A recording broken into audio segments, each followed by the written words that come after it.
Can you just imagine? Joseph was second in charge. He was like the Pharaoh himself. And now he's been dethroned.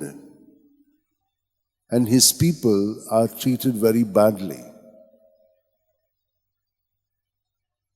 But in this, they fight back. They're not giving up. They become even more stronger.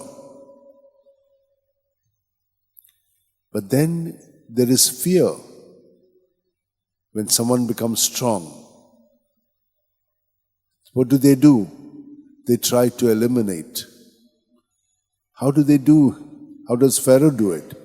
All the firstborn, the males, to be thrown into the Nile.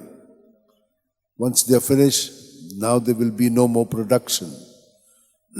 Women, they can use them as servants.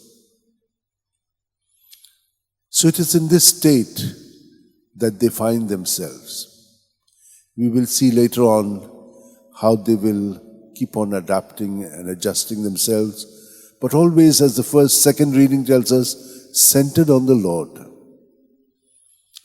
He's telling his apostles. Now, apostles are those who have been first disciples. They've learnt everything from the Lord, and now he's sending them out. When they are sent out, they're called apostles. When they come in, they're called disciples. Then he chooses among them.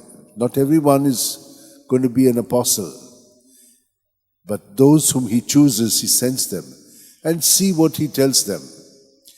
You have to be totally centered on me. And therefore, if you are centered on me, you will have to carry your cross daily and follow me. Not anyone else. So that's what he is very clear about. And when you are, given something, remember, they will receive their reward. So that's how he has shown us how we have to center our life on Jesus in order that we may be able to adapt and adjust ourselves. Because there is many more things that the Lord has told us. It is in Him we live, move, and have our being. So we see everyone not as strangers, but as part of our own body, part of the body of Jesus. And therefore, we relate to each other with that kind of a outlook. But what happens is very often we become narrowed down. And when we become narrowed down, then we start, having this kind of things. We hate one another. We are not able to adapt to each other. But if we are in the Lord, then like the Lord we shall be. And so let us pray today that we receive this grace which we have received already, that we lose ourselves in Him so that we find our true self in Jesus. And in Him we will be able to best adapt, adjust, and respond to others in love as He's telling us. So let's close our eyes for a while. And as He enters into us,